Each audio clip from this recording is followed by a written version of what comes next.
once the industry will come knocking and they'll find you. Well, we were discussing in the green room back there that, you know, the music industry is kind of odd in that all you really have to do is be incredible at what you do as an artist.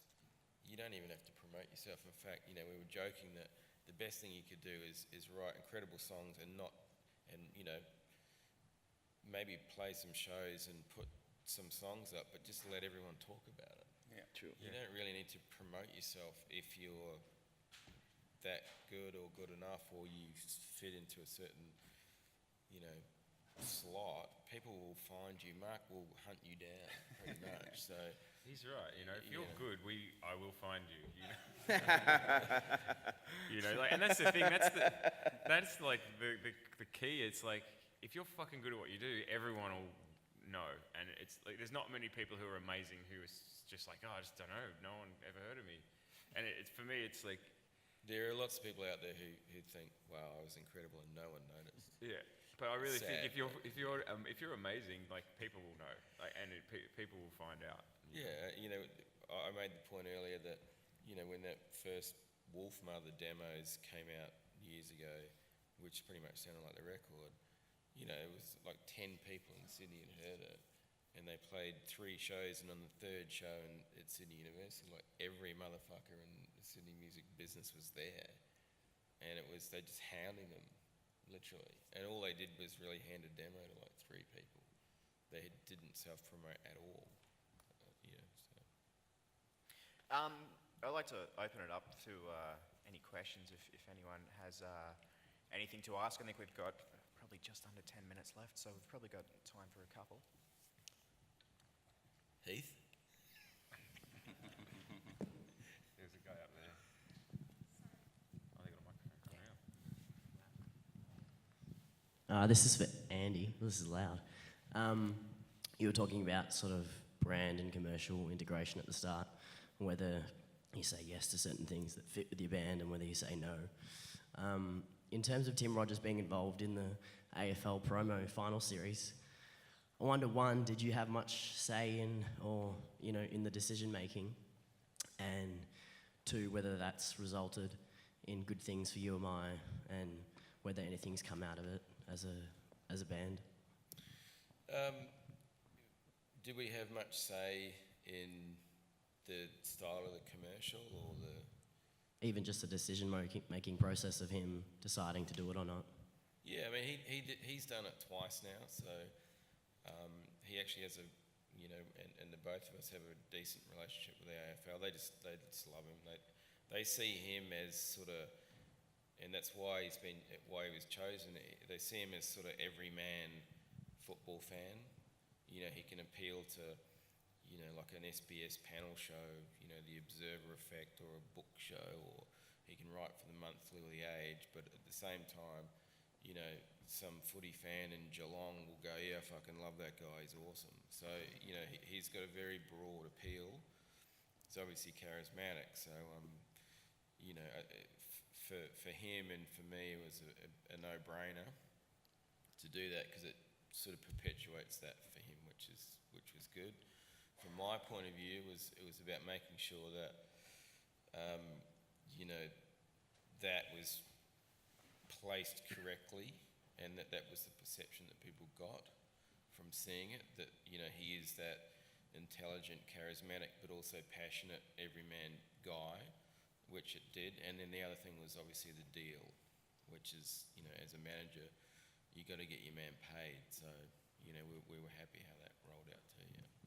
And has it resulted in anything for UMI as a band? Yeah. Well, the UMI thing's sort of rolled out this year already, but yeah, I mean, obviously he's the main guy. You know, his stocks are rising. You know, his profile will only get bigger because of that campaign. So, yeah, I mean, general awareness of him and the things around him, UMI, will obviously go up, yeah.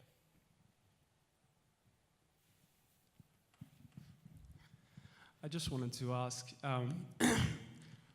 from the reverse side of things, if you are a musician who makes a name for himself behind the scenes in management and booking, etc., and then you want to get back into music, do you guys feel that there's a stigma towards that's the promoter guy, what's he doing on stage? Or is there a lot of respect, because someone can equally do both sides of things, especially if they've started on the management side in the first place? I think ultimately, like, we're all coming from it, whereas music is the first thing we did or do. Like, we're all musicians, and then we fell into everything else. I don't think I don't think anything should be restrictive. If you're a promoter and you want to get up and do gigs, like, who cares? Do gigs. You probably know a lot of good people who can help you out.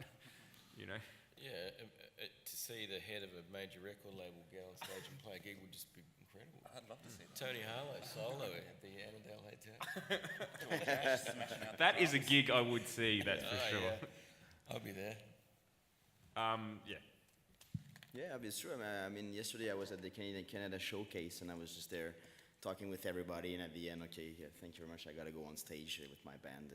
We're performing right now, so, and it's just, it isn't awkward at all, and it's not like strange, or it's just, it's what it is, and if people get it, fine. If they don't, fine as well, it's just be who you are, and,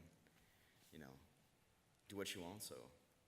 But You can't people go will wrong. hate you if you get really awesome gigs and your band is shit. Yeah. Seriously. I've got a question for Mark. Myers. Yeah, man. I'm really into your sound, man, and I was just wondering if you have any kind of suggestions for aspiring producers in how you kind of grew over the last, you said you've been doing it for 10 years, and how you've kind of grown your studio up and built your sound, and where you want to take it next.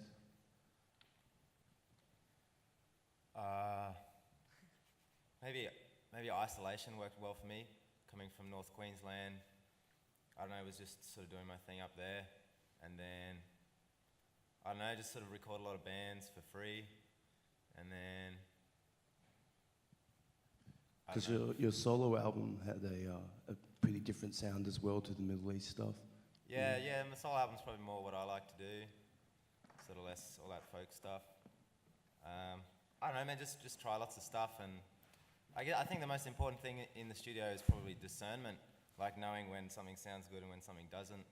Like some of the guys said before, I haven't had any training, and I think a lot of people in the industry haven't. And it can be a good thing, I think, sort of, you don't have any barriers up and you sort of just do whatever you want. But yeah, I reckon just do it, I think was the main thing. I did some really shitty jobs to make a heap of money, and then just took time off to record bands, and certainly wasn't making money, but because I just really enjoyed it, I think it worked out well. I always find as well when you meet bands who've come up and they've kind of grown with a producer, so it's even something you could go out and like try and meet a band that you want to work with who are young and starting as well, and if they're, if you're both learning, and like, I guess an example of something like that is, that Lord EP that's huge. That's like a producer and a singer writing a song together for a development purpose, and it just ended up blowing up. It's like paired up two people, that's an extreme case, but find a band that you really love and sort of work with them on developing a sound as well, Yeah, that's a good idea. Up in North Queensland, I don't know, there was a lot of stuff I didn't like, but I just did it anyway, and just try and focus on something that you do like about the band, even if it's just a good-looking bass player or something. Cheers, man.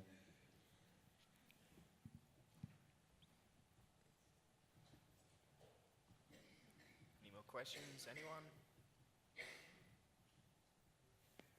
One up back there.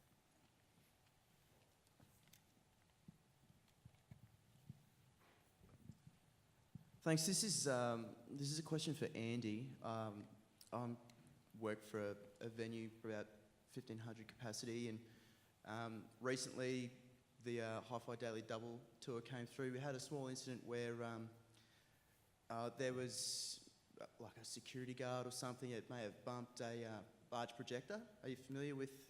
Oh, yeah. Yeah, you know the one? Yeah.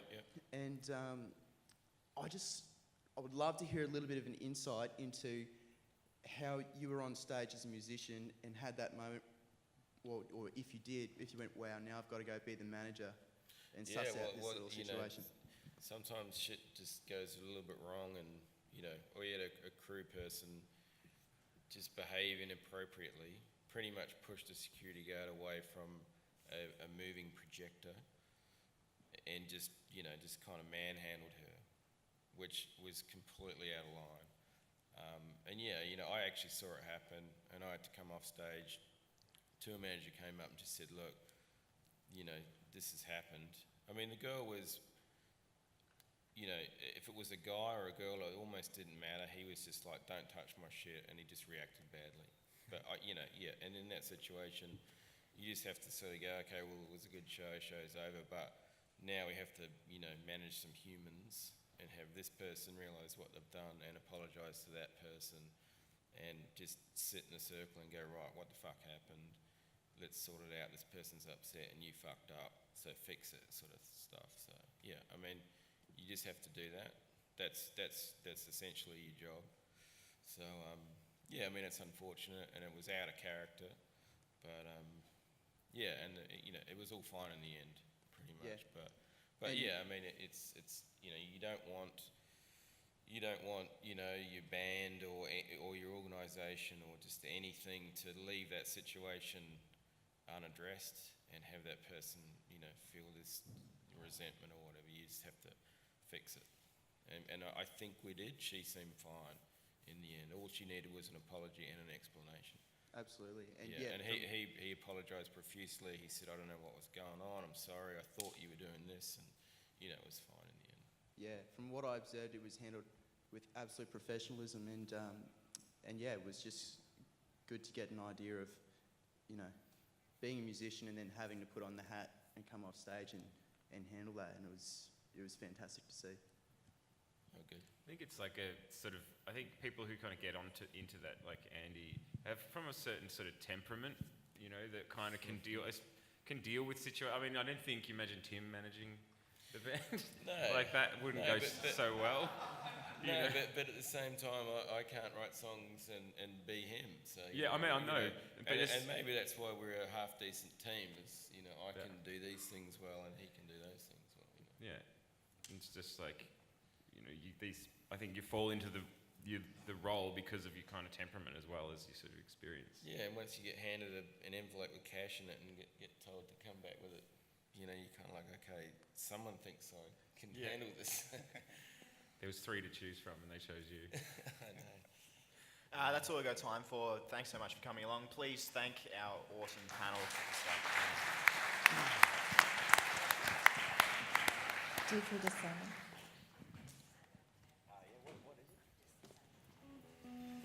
There's a satellite tag presentation happening.